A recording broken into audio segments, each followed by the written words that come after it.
basic financial concepts you should understand. Nearly everyone thinks money is about math, but decades of behavioral science suggest it's just as much about psychology. Research consistently shows that people don't simply spend based on income. They spend based on perception, emotion, and mental shortcuts that often operate outside conscious awareness. That's why two people earning the same salary can end up with completely different financial lives. The numbers may be identical. Their decisions rarely are.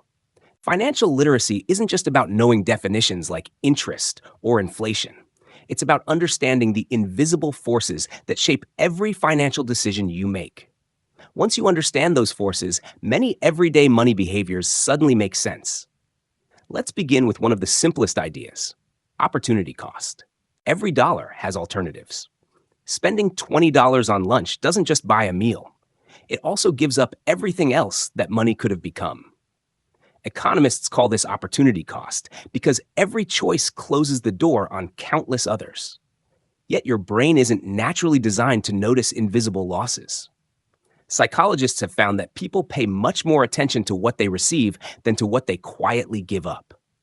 The forgotten alternatives rarely feel real, even though they are often the largest cost.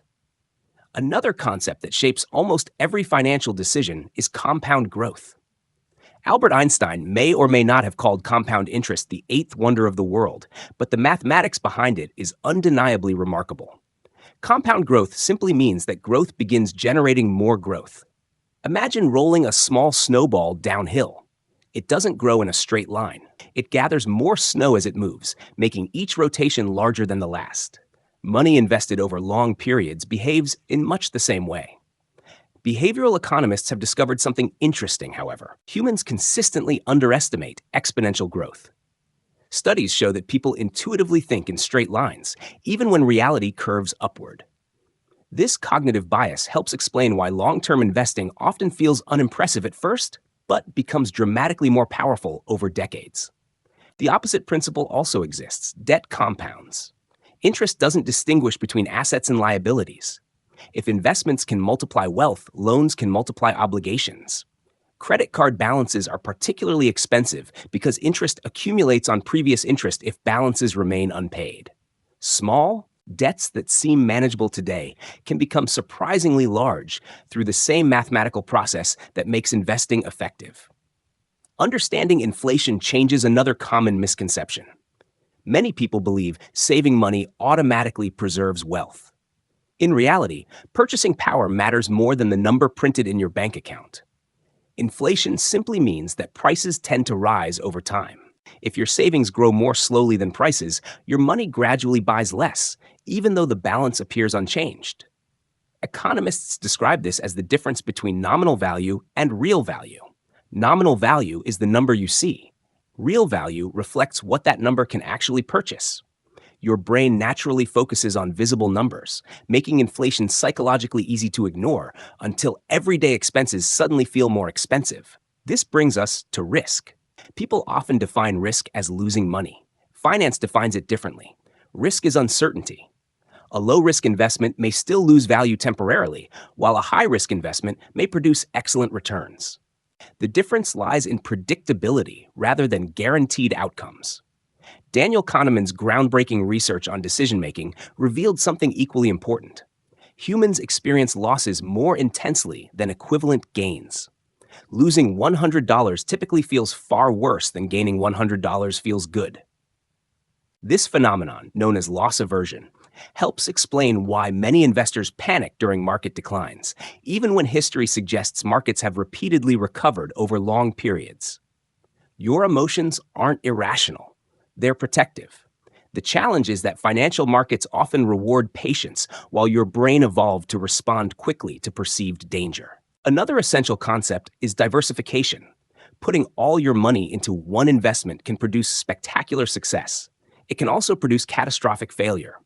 Diversification spreads investments across different assets so that no single outcome determines everything. In neuroscience, similar principles appear in biological systems. Healthy brains rely on distributed networks rather than a single critical pathway. Engineering, ecology, and finance all reach a remarkably similar conclusion. Systems become more resilient when risk is distributed instead of concentrated. Now consider liquidity. Liquidity measures how easily something can become usable money. Cash in a checking account is highly liquid. A house is valuable but relatively illiquid because selling it requires time, paperwork, negotiation, and market demand. Financial emergencies rarely wait for perfect market conditions. That's why many financial experts recommend maintaining emergency savings even while investing for the future. Liquidity isn't about maximizing returns. It's about preserving flexibility when uncertainty appears. One of the most misunderstood concepts is budgeting. Many people see budgets as restrictions. Cognitive science suggests a different perspective. Human attention is limited. Working memory can actively manage only a small amount of information at once. A budget reduces mental workload by shifting repeated financial decisions into a predefined plan. Instead of constantly asking, "Can I afford this?" you've already made many of those decisions in advance. The budget isn't removing freedom, it's reducing cognitive effort. Finally, consider net worth. Income tells you how much money flows in. Net worth measures the value of everything you own minus everything you owe.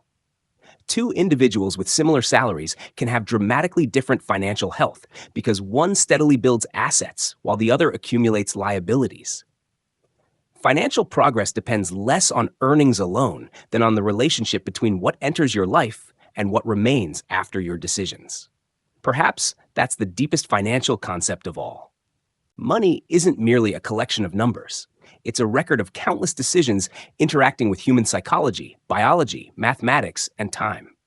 Every investment reflects delayed gratification. Every purchase reveals perceived value.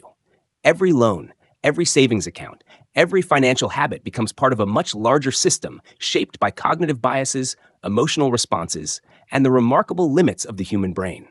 Understanding finance, then, isn't simply learning how money works. It's learning how your mind works whenever money enters the conversation. And once you recognize that connection, financial concepts stop feeling like isolated definitions. They become a map of human behavior itself.